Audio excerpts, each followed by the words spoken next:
Hello student, कैसे हैं आप लोग। स्वागत है आपका आपके अपने परिवार पीएम टेक साइंस में।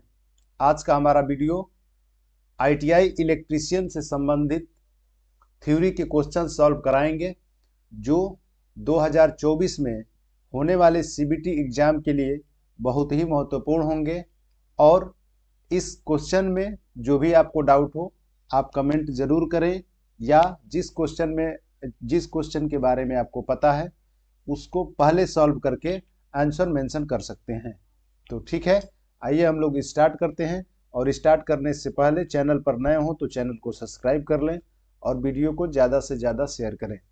तो यहाँ पर हम लोगों का पहला क्वेश्चन है, दिया है कि निम्नलिखित में से कौन सा एक श्रेणी परिपथ में कुल निर्धारण करता है। निम्नलिखित में से कौन सा श्रेणी परिपथ सीरीज सर्किट में टोटल निर्धारण करता है, कुल निर्धारण करता है। तो यहाँ पर कुल निर्धारण करता है सीरीज सर्किट के लिए, और सीरीज सर्किट में वोल्टेज असमान होता है और करंट क्या होता है, समान होता है, करंट समान होता है। तो सोर्स वोल्टेज धारा के समय को क्या करेगा, ये आंसर करेक्ट होगा। और सीरीज कनेक्शन में करंट समान व वोल्टेज ड्रॉप अलग अलग होता है। ठीक है, नेक्स्ट क्वेश्चन दिया है कि दूसरा क्वेश्चन कि प्रतिरोध R के एक तार की लंबाई तथा क्रॉस सेक्शनल दोनों दो गुना हो जाता है तो इसका प्रतिरोध क्या होगा। देखिए यहाँ पर चालक तार R प्रतिरोध का एक तार की लंबाई है जिसकी क्रॉस सेक्शनल एरिया और लंबाई को दोगुना कर दिया जाता है। मतलब लंबाई को दोगुना कर दिया गया है और एरिया को भी क्या कर दिया गया है, दो गुना, दोनों को दो गुना किया जाता है। तो आपको बताना है कि इसका प्रतिरोध क्या होगा। तो R equal to rho into L by A होता है, R equal to rho into L by A. तो यहाँ पर ये चालक की लंबाई है और R equal to rho into, जब दोगुना लंबाई होगा और दोगुना एरिया होगा तो कट जाएगा, तो आपकी कोई परिवर्तन नहीं होगा प्रतिरोध में, चालक के प्रतिरोध में कोई परिवर्तन नहीं होगा। यानी प्रतिरोध R है और प्रतिरोध R ही होगा, प्रतिरोध क्या होगा, R होगा। और चालक के लंबाई बढ़ाने पर प्रतिरोध का मान बढ़ता है और चालक के क्रॉस सेक्शनल एरिया का मान बढ़ाने पर प्रतिरोध का मान घटता है, क्योंकि एरिया प्रतिरोध के व्युत्क्रमानुपाती होता है। ठीक है, नेक्स्ट क्वेश्चन, निम्नलिखित में से कौन सा एक डायोड के द्वारा परफॉर्म किए जाने वाले कार्यों में है। परफॉर्म जो होता है डायोड के लिए, डायोड का सिंबल होता है, ये आपका हो जाएगा, ये डायोड है। ठीक है, ये डायोड हो गया। और इसका उपयोग, डायोड होता है और डायोड में करंट का प्रवाह सदैव पॉजिटिव से निगेटिव की तरफ होता है, निगेटिव से पॉजिटिव की तरफ धारा का प्रवाह नहीं होता है। और इसका प्रयोग आप करते हैं रेक्टिफायर में किया जाता है। ठीक है, किसमें किया जाता है, रेक्टिफायर के रूप में किया जाता है, क्योंकि रेक्टिफायर इंग्लिश शब्द है, इसका हिंदी होगा दिष्टिकारी। और दिष्टिकारी क्या करता है कि एसी सप्लाई को कन्वर्ट करता है डीसी सप्लाई में, एसी सप्लाई को कन्वर्ट करता है डीसी सप्लाई में। और रेक्टिफायर आपका होता है तीन प्रकार, एक होता है आपका हाफ वेव रेक्टिफायर, और दूसरा होता है फुल वेव रेक्टिफायर, और तीसरा होता है full wave bridge rectifier. Half wave rectifier में एक डायोड लगाया जाता है, फुल वेव रेक्टिफायर में दो डायोड की आवश्यकता होती है, और ब्रिज रेक्टिफायर में चार डायोड लगाए जाते हैं। ठीक है, तो नेक्स्ट क्वेश्चन आपका 200 वोल्ट के लैंप का प्रतिरोध कितना होगा। P इक्वल टू कितना दिया है, 200 वाट, और यहाँ पर V का मान कितना दिया है, 200 वोल्ट। ठीक है, आपसे पूछा है कि प्रतिरोध कितना होगा, तो P इक्वल टू फार्मूला होता है V इंटू आई, P बराबर होता है V स्क्वायर अपन R, P बराबर होता है I स्क्वायर R। ये सब पावर के फार्मूले हैं, सूत्र होते हैं। यहाँ पर पावर दिया है, वोल्टेज दिया है, तो पावर और वोल्टेज के संबंध में R का मान निकाल लेंगे, तो P equal to V square अपन में R का मान निकालेंगे तो V स्क्वायर अपन में P हो जाएगा, और R equal to V square, V का मान कितना है 200 का स्क्वायर अपान में P के लिए मान कितना दिया है यहाँ पर, P के लिए यहाँ पर दिया है 200, ठीक है। तो यहाँ पर मान रखेंगे 200 गुणे 200 बटा में ये हो जाएगा 200 और ये कट जाएगा, तो आपका R का मान कितना हो जाएगा 200 और प्रतिरोध का मात्रक ओम, यानी 200 ओम आपका आंसर करेक्ट होगा। ऑप्शन नंबर बी सही है, ठीक है। नेक्स्ट क्वेश्चन, घरेलू स्थापन में केबलों के साथ उपयोग किए जाने वाले निरंतर अर्थ तार का आकार किससे कम नहीं होना चाहिए, तो कम नहीं होने चाहिए आपका 14 SWG। SWG का मतलब होता है standard wire gauge, standard wire gauge, ठीक है। और स्थापना चालक आकार का आधा, जो स्थापना चालक है उसके आकार का आधा, तो ऑप्शन आपका सी सही होगा। ए और बी, मतलब यहाँ पर क ख दिया है, यहाँ पर ए बी होना चाहिए, दोनों करेक्ट होंगे, ठीक है। ए और बी दोनों सही होंगे। नेक्स्ट क्वेश्चन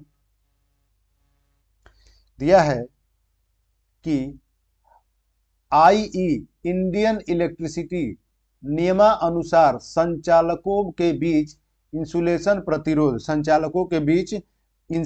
प्रतिरोध कम नहीं होना चाहिए, इंसुलेशन प्रतिरोध कम नहीं होना चाहिए, तो 0.5 मेगा ओम से 0.5 मेगा ओम से कम नहीं होना चाहिए। और 1 मेगा ओम बराबर होता है 10 का पावर 6 ओम, 1 मेगा ओम बराबर 10 का पावर 6 ओम होता है। ये सी करेक्ट ऑप्शन होगा। नेक्स्ट क्वेश्चन, निम्नलिखित में से कौन सा एक डायोड द्वारा परफॉर्म किए जाने वाले कार्यों में से एक है, तो यहाँ पर रेक्टिफायर, ये रिपीट क्वेश्चन है, क्या होगा रेक्टिफायर। नेक्स्ट क्वेश्चन,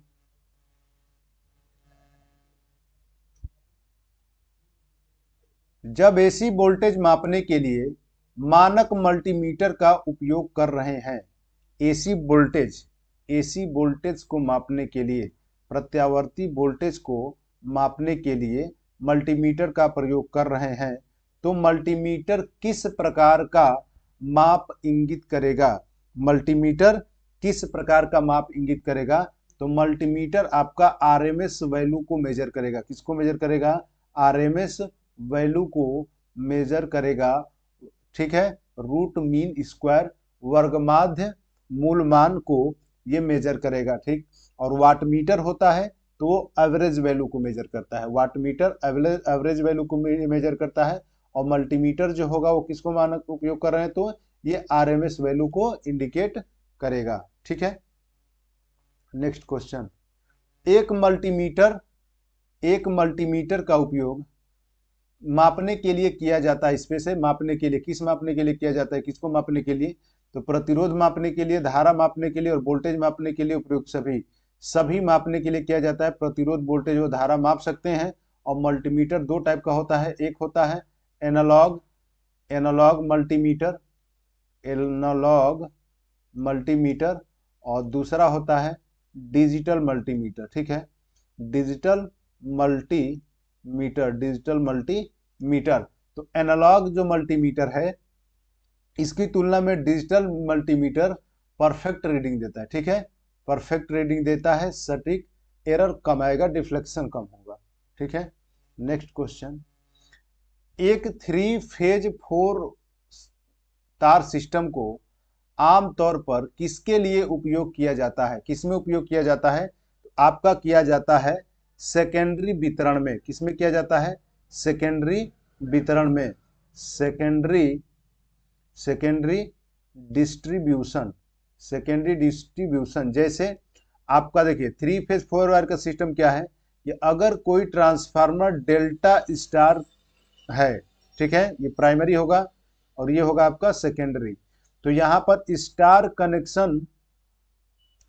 कनेक्शन होने का ये अर्थ है कि इसमें 3 फेज जो होंगे वो आपके एक न्यूट्रल हो जाएगा, इसमें जो 3 फेज 4 वायर सिस्टम में कन्वर्ट होगा। और यहाँ पर न्यूट्रल की आवश्यकता आपको डिस्ट्रीब्यूशन सिस्टम में होती है, ठीक है। तो वहाँ पर सेकेंडरी क्या होता है, सेकेंडरी में स्टार कनेक्टेड होता है, सेकेंडरी में स्टार कनेक्टेड होता है। नेक्स्ट क्वेश्चन दिया है कि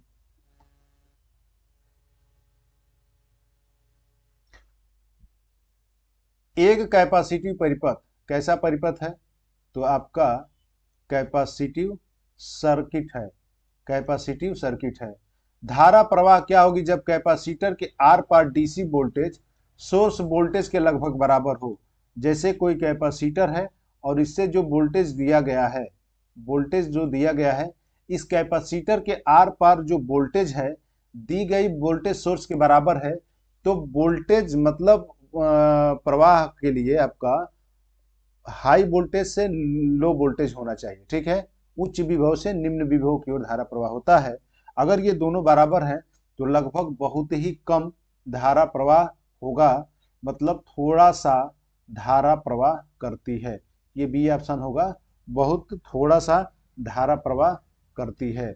नेक्स्ट क्वेश्चन दिया है कि एक डायोड को ध्वस्त डिस्ट्रॉय करने का एक तरीका है, डायोड को ध्वस्त करने का एक तरीका है।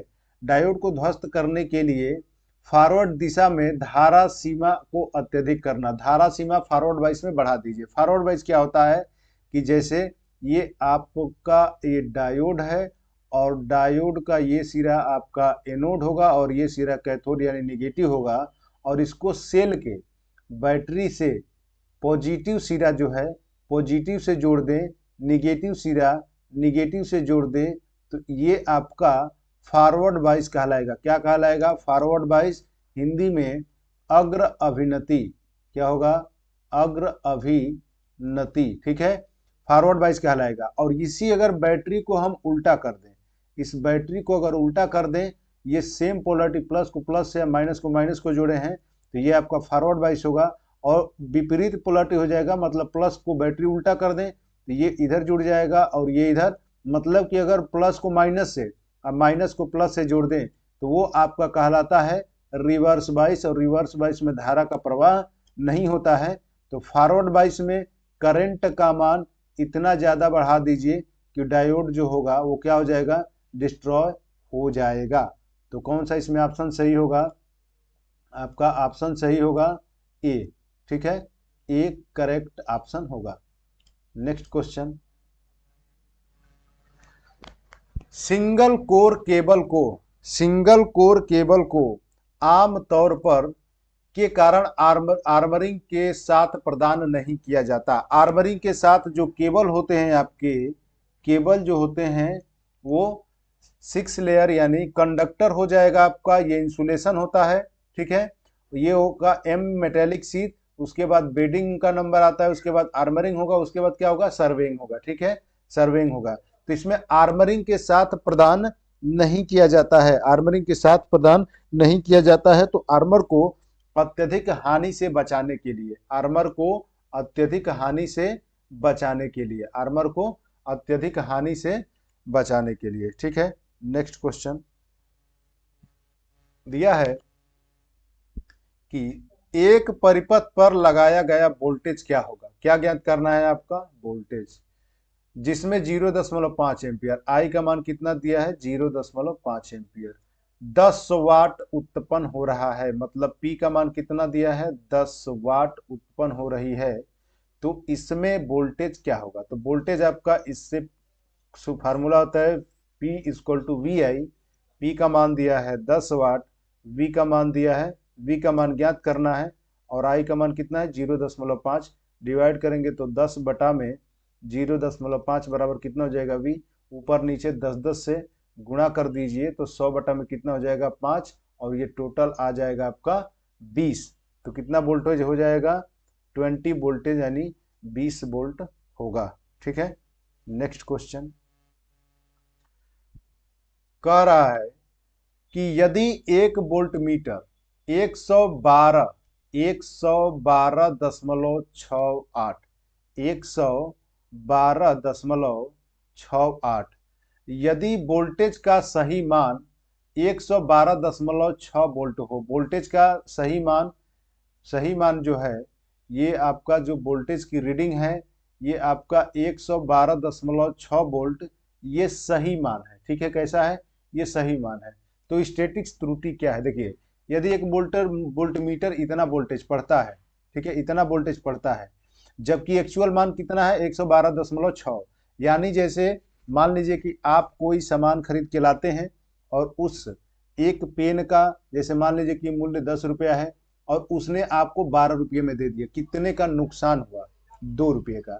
ठीक उसी प्रकार जैसे वोल्टेज का सही मान कितना होना चाहिए 112.6 वोल्ट है, और वोल्टमीटर जो रीडिंग दे रहा है, वोल्टमीटर जो है वह आपका कितना पढ़ रहा है, उसको रीड कर रहा है 112.6 वाट, यानी इसमें इतने वोल्ट को ये क्या कर रहा है, ज्यादा कर रहा है। तो इसमें से हम क्या करेंगे 112.6 वोल्ट में 68 वोल्ट में से 112.6 घटा देंगे तो आपका पता चल जाएगा कि कितना वोल्ट एरर है। तो इसमें कितने वोल्ट एरर हो रहा है, 0.08 वोल्ट का त्रुटि आ रहा है, यानी ऑप्शन नंबर ए क्या होगा, करेक्ट होगा। ठीक है, नेक्स्ट क्वेश्चन, काले टेप का कार्य, जो तार और जोड़ते वक्त ऊपर से जो टेप मारा जाता है, टेप किया जाता है, ठीक है, वो काले टेप का कार्य दो केबल के जोड़ पर उपयोग करना है, दो केबल के जोड़ पर उपयोग करना है। यानी जो हम लोग केबल पर काले टेप लपेटा जाता है उसका अर्थ क्या है, उसका मतलब क्या है। तो उसका अर्थ यह है कि नमी से सुरक्षा के लिए, नमी से सुरक्षा के लिए, ठीक है, और जो तार ज्वाइंट होगा वो एक तरह से वो ढक जाता है उस टेप की वजह से, तो वो नमी की सुरक्षा के लिए कार उपयोग किया जाता है। नेक्स्ट क्वेश्चन, एक डीसी परिपथ में एक वोल्टमीटर को जोड़ते समय क्या अवलोकित किया जाना चाहिए।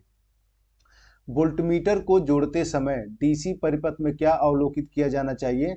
तो डीसी परिपथ के लिए आपका प्लस पॉजिटिव निगेटिव टर्मिनल होते हैं, तो उसमें आपका ध्रुव को ख्याल रखना चाहिए, ध्रुवता को, पोलरिटी को, यानी पोल को आपको ध्यान देना चाहिए। ठीक है, सी ऑप्शन करेक्ट होगा। नेक्स्ट क्वेश्चन, प्रत्येक 40 ओम के 3 प्रतिरोधकों को, 40 ओम के 3 प्रतिरोधक है, मतलब R1 भी 45 ओम के 3 प्रतिरोधक है, R2 भी कितना हो जाएगा 45, और R3 भी कितना हो जाएगा 45। तो यहाँ पर 50 वोल्ट से जुड़ा है, तो V बराबर कितना हो जाएगा 50 वोल्ट।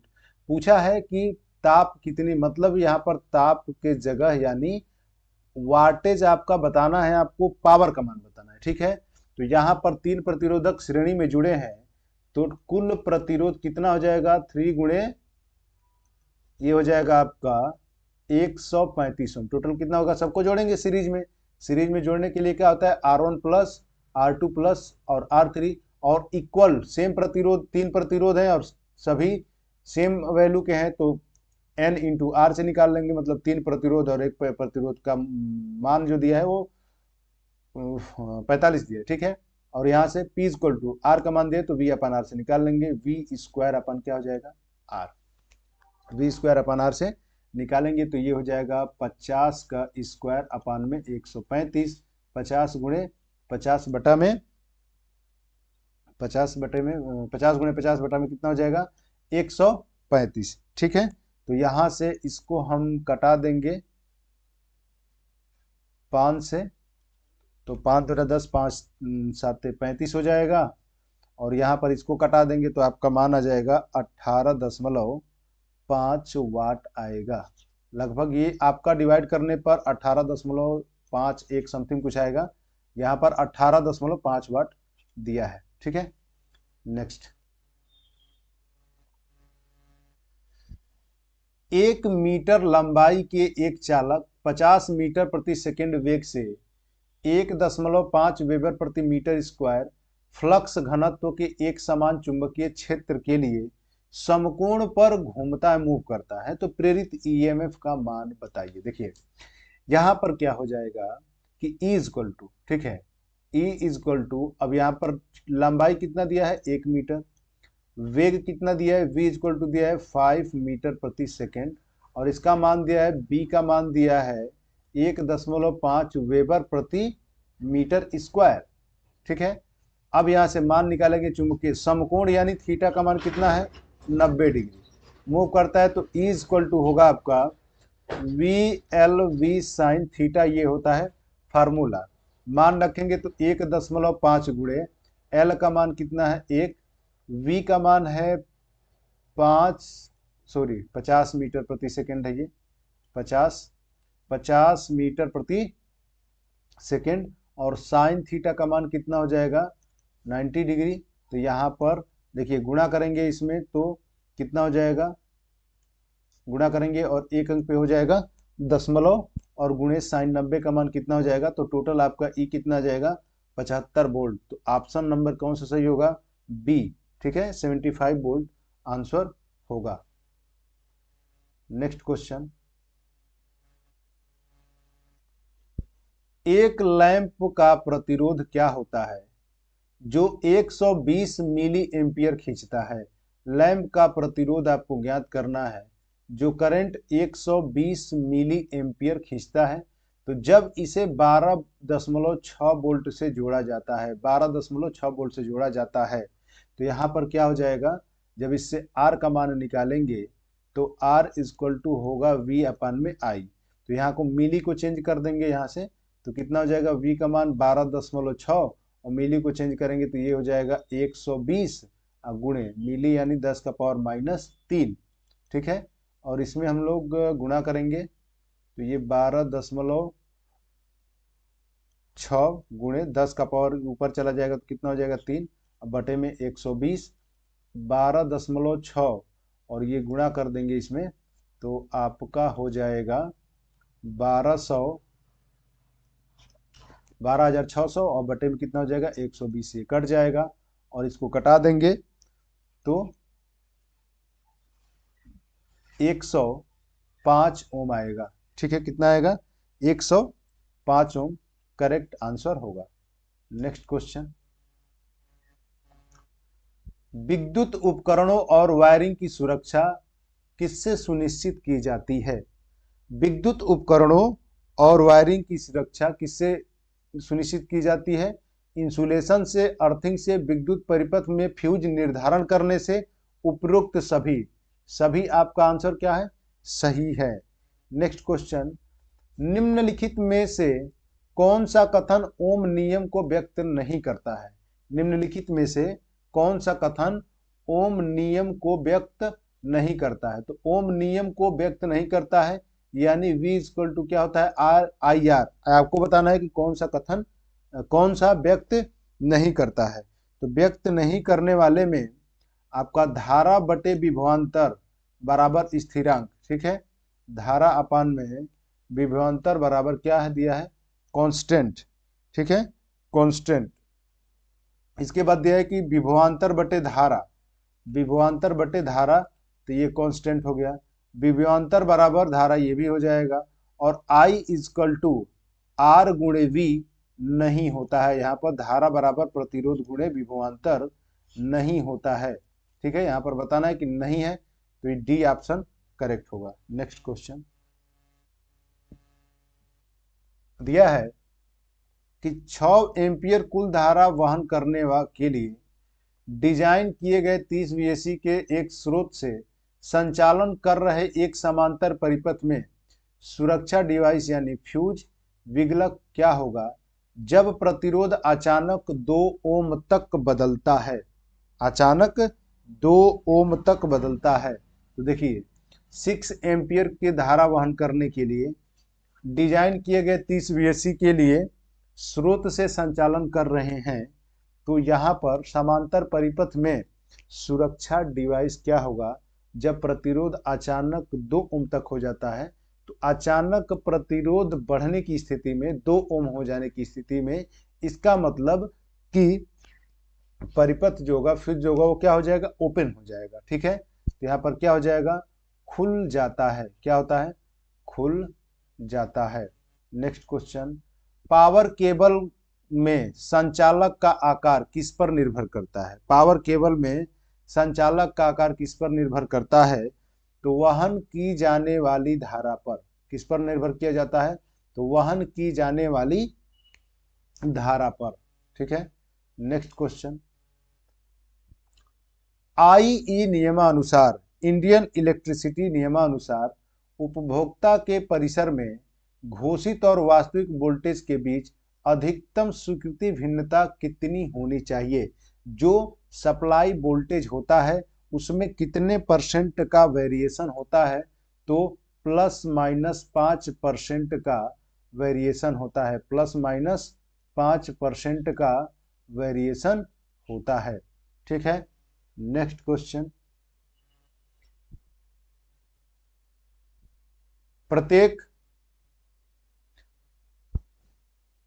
प्रत्येक शाखा में एक 30 ओम प्रतिरोधक तथा 10 वोल्ट स्रोत से शक्ति किए गए 2 शाखा समांतर परिपथ में बहने वाली कुल धारा क्या होगी?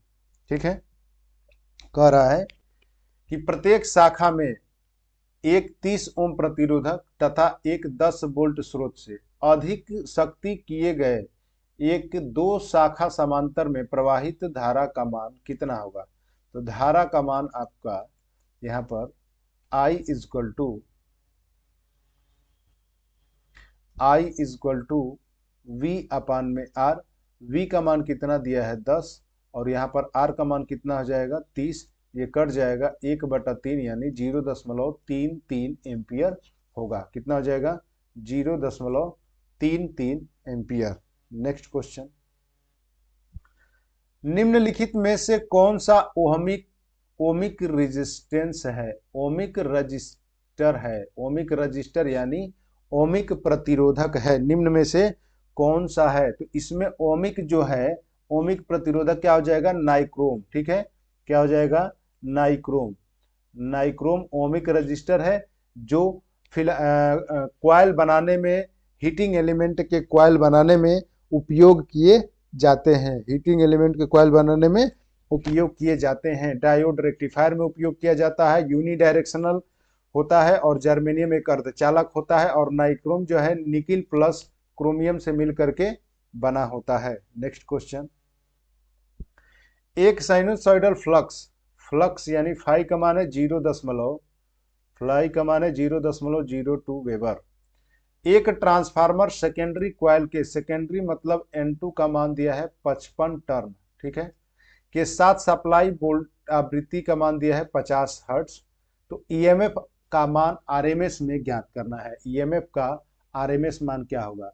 तो E इक्वल टू होता है 4.44 गुणे F गुणे N, ठीक है, गुणे फाई। तो यहाँ से 4.44 गुणे, ये ट्रांसफार्मर का क्वेश्चन है। तो F का मान आवृत्ति 50 दिया है, N का मान दिया है 55 गुणे फाई का मान है 0.2। 50 में इसका गुणा करेंगे तो ये खत्म हो जाएगा। ठीक है, 2 पे दशमलव लगाएंगे 100। आपको गुणा करना है 4.44 गुणे 55। तो इससे जब गुणा करेंगे तो लगभग आपका 244.2 वोल्ट होगा। ठीक है, गुणा करेंगे तो 244.2 वोल्ट होगा। बी करेक्ट होगा। ठीक है, B option correct. Next question,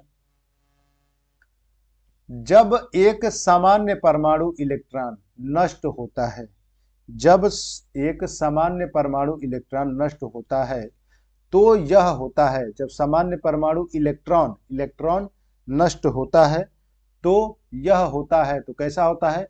यह एक पॉजिटिव आयन होता है। क्या होता है? पॉजिटिव आयन होता है, धनायन होता है। ठीक है, पॉजिटिव आयन होता है, धनात्मक आयन होगा। नेक्स्ट क्वेश्चन, निम्नलिखित में से किस परिपथ विन्यास में प्रत्येक घटक के आर पार वोल्टेज ड्रॉप की मात्रा समान होती है? तो वोल्टेज किसमें समान होता है? तो समांतर संयोजन में। समांतर संयोजन में वोल्टेज आपका समान होता है और करंट क्या होता है? असमान। करंट क्या होता है? असमान। तो यहां पर कौन सा ऑप्शन सही होगा? वी, समांतर के लिए तो समांतर यानी समानांतर, ए ऑप्शन करेक्ट होगा। समांतर में वोल्टेज समान होता है। ठीक है, नेक्स्ट क्वेश्चन। एक सिंगल फेज ट्रांसफार्मर पर 600 टर्न तथा सेकेंडरी पर 80 टर्न है। मतलब N1 का मान दिया है 600 और N2 का मान दिया है 80 टर्न। ठीक है, N2 का मान कितना है? 80 टर्न। कह रहे कि प्राइमरी को 3300 वोल्टेज, मतलब E1 का मान कितना है? 3300 वोल्ट है। तो पूछा है कि सेकेंडरी वोल्टेज कितना होगा। सेकेंडरी वोल्टेज आपको निकालना है। तो यहाँ पर N2 अपान में N1 बराबर, N2 अपान में N1 बराबर E2 अपान में E1 होता है। आप V2 अपान में V1 भी लिख सकते हैं। तो यहाँ पर E2 का मान निकालना है। ठीक है, सेकेंडरी वोल्टेज पूछा है। तो N2 अपान में N1 और इसका गुणा करेंगे तो गुणे क्या हो जाएगा? E1। तो यहाँ पर मान रखेंगे। N2 का मान कितना दिया है यहाँ पर? 80। कितना है? 80। और N1 का मान हो गया 600 गुणे E1 का मान कितना है? 3300। ये कैंसिल हो जाएगा और 3 से कटा देंगे तो ये 11 हो जाएगा और 3 से कटाएंगे तो ये 2, ये हो जाएगा 40। और यहाँ पर 40 गुणे 11 यानी हो जाएगा 440 वोल्ट। कितना हो जाएगा? 440 वोल्ट। सी करेक्ट आंसर होगा। ठीक है, नेक्स्ट क्वेश्चन। निम्नलिखित में से किस डिवाइस का उपयोग निरंतरता के लिए एक कंडक्टर के वाइंडिंग चेक करने के लिए किया जाता है? वाइंडिंग चेक करने के लिए किया जाता है। तो इंडक्टर के वाइंडिंग चेक करने के लिए ओम मीटर का प्रयोग किया जाता है। किसका प्रयोग किया जाता है?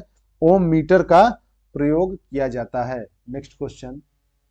उस परिपथ में उचित संचालन सुनिश्चित करने के लिए एक फ्यूज कैसे स्थापित किया जाना चाहिए? कैसे स्थापित किया जाना चाहिए? तो लोड के साथ सीरीज क्रम में। लोड के साथ क्या होता है? सीरीज क्रम में। पैरेलल में जोड़ देंगे, शॉर्ट सर्किट हो जाएगा।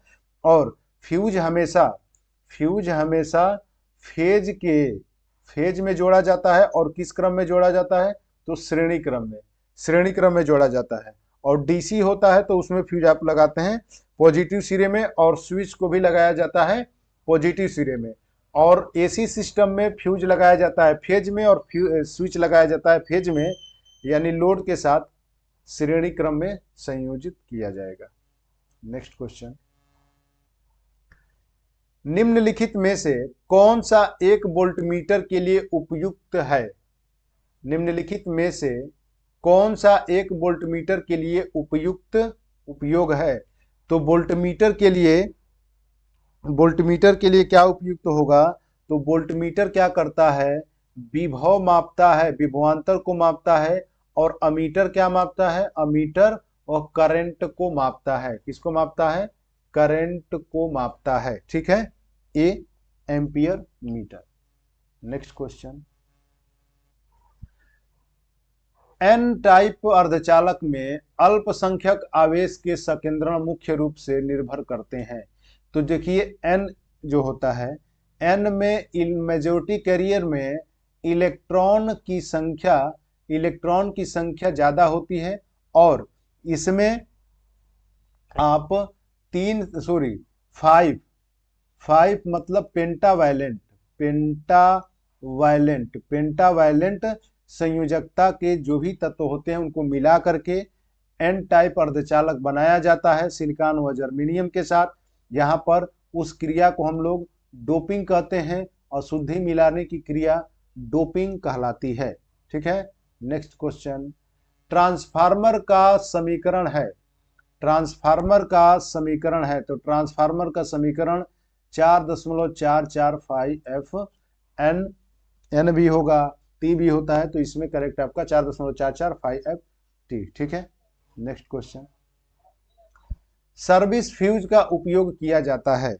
सर्विस फ्यूज का उपयोग किया जाता है। तो सर्विस फ्यूज का उपयोग ऊर्जा मीटर के बाद और मुख्य स्विच के पहले, ऊर्जा मीटर के बाद और मुख्य स्विच के पहले, यानी ए व बी दोनों सही होंगे। ठीक है, नेक्स्ट क्वेश्चन। जब तापमान बढ़ा है, जब तापमान बढ़ा है तब तार के धारा वहन करने की क्षमता क्या होगी? तो देखिए, तापमान बढ़ने के साथ चालक का प्रतिरोध जो होता है वो बढ़ता है। चालक का प्रतिरोध क्या होगा? बढ़ेगा। और प्रतिरोध बढ़ने पर प्रतिरोध धारा का विरोध करता है, यानी प्रतिरोध के इंक्रीज होने पर करंट का मान डिक्रीज होगा, यानी करंट का मान क्या होगा? कम होगा। तो तार कम धारा वहन कर सकता है। तार क्या करेगा? कम धारा वहन कर सकता है। Next question. निम्नलिखित में से किस तार में सबसे अधिक क्रॉस सेक्शनल क्षेत्र होगा? किस तार में सबसे अधिक क्रॉस सेक्शनल क्षेत्र होगा? तो देखिए, ये स्टैंडर्ड वायर गेज का माप है। ठीक है, और इसमें क्या होता है कि जिसका अंक, जिसका माप जितना कम होगा उसकी तार की मोटाई, क्रॉस सेक्शनल एरिया उतनी ही ज्यादा होगी। ठीक है, उतनी ही ज्यादा होगी।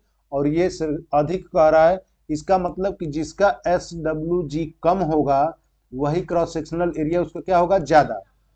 SWG कम होता है तो एरिया क्या होता है? बढ़ता है। तो यानी यहाँ पर 9 SWG जो है वह कम है तो एरिया इसका क्या होगा? ज्यादा। और उसके हिसाब से अगर 30 SWG का, इसका मतलब इसका एरिया जो होगा वो क्या होगा? सबसे कम, क्रॉस सेक्शनल एरिया सबसे कम होगा। ठीक है, नेक्स्ट।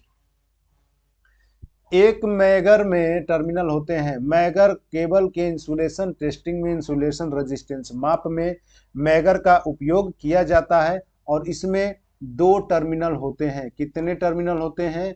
2। ठीक है, मैगर में 2 टर्मिनल होते हैं। Next question. एक एसी परिपथ वर्गीकरण क्या होगा जिसमें कैपेसिटिव रिएक्टेंस 50 ओम, इंडक्टिव रिएक्टेंस 30 ओम और प्रतिरोध कितना है? 100 ओम है। देखिए, कैपेसिटिव रिएक्टेंस यानी एक्सी का मान कितना दिया है? 50 ओम। यह आपका एसी चैप्टर का सवाल है। इंडक्टिव रिएक्टेंस यानी एक्सएल का मान कितना दिया है? 30 ओम। 100 ओम प्रतिरोध का मान कितना दिया है? 100 ओम। तो यहाँ पर एक्सी और एक्सएल में बड़ा कौन है? तो एक्सी ज्यादा है किससे? एक्सएल से। एक्सी बड़ा है एक्सएल से। तो जब एक्सी बड़ा होगा एक्सएल से, इसका मतलब कि यहां पर एक्सी बड़ा है, एक्सी बड़ा होगा तो कैसा होगा? एक्सी यानी वो कैपेसिटिव सर्किट होगा। सर्किट कैसा होगा? तो सर्किट आपका कैपेसिटिव होगा। ठीक है, तो यहां पर कैसा होगा? कैपेसिटिव होगा। अगर यही एक्सएल बराबर एक्सी होता, ये दोनों आपस में बराबर होते हैं, तो आपका रेजोनेंट सर्किट होता। ठीक है, रेजोनेंट होता और उसको रजिस्टिव सर्किट भी कह सकते हैं। ये स्थिति आपका अनुनादित कहलाता है। रेजोनेंट यानी अनुनादित और रजिस्टिव भी होगा। और इंडक्टिव के लिए क्या होगा? एक्सएल जब ज्यादा होगा एक्सी से तो इंडक्टिव होगा, और सी का मान ज्यादा होगा एल वाले से तो कैपेसिटिव होगा। ठीक है, next question.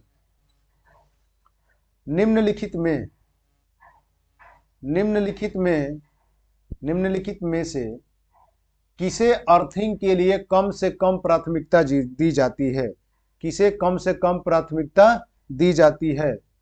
B option correct होगा। बी ऑप्शन सूखी अर्थिंग। ठीक है, बी ऑप्शन करेक्ट होगा। Next question. उपयोग किए जाने वाले लूप अर्थ तार, उपयोग किए जाने वाले लूप अर्थ तार से कम आकार का नहीं होना चाहिए। लूप तार से कम आकार का नहीं होना चाहिए।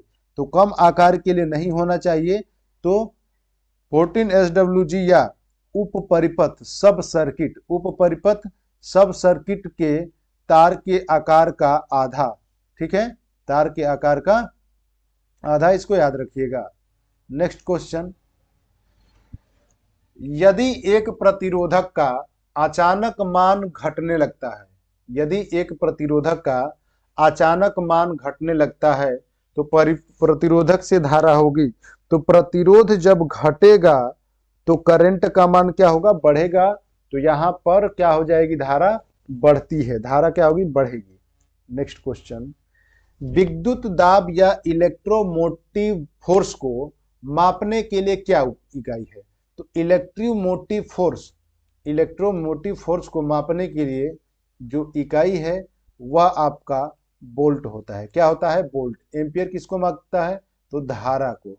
धारा का मात्रक क्या होता है? एम्पियर। ओम किसका मात्रक होता है? प्रतिरोध का। वाट किसका मात्रक होता है? पावर का। नेक्स्ट क्वेश्चन, हेनरी निम्नलिखित में गुणों में से किसके लिए माप की इकाई है? तो हेनरी आपका होता है, यह होता है किसके लिए? तो इंडक्टर के लिए। किसके लिए होता है? इंडक्टर या इंडक्शन लिखा है यहाँ पर, ठीक है। इंडक्टर यानी प्रेरक का मात्रक क्या होता है? हेनरी।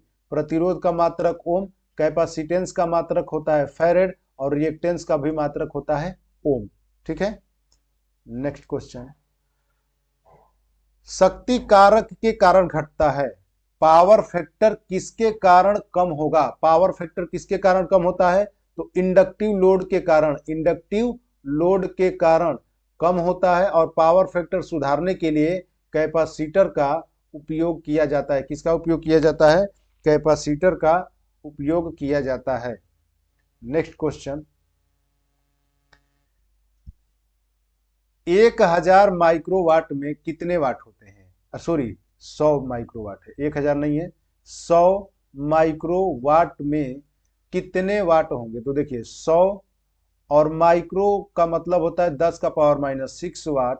तो यहाँ पर 100 और ये इसका जब 2 है तो ये घट जाएगा, तो 10 का पावर माइनस 4 हो जाएगा, और ये जीरो गायब, यहाँ से जीरो कट जाएगा, ठीक है।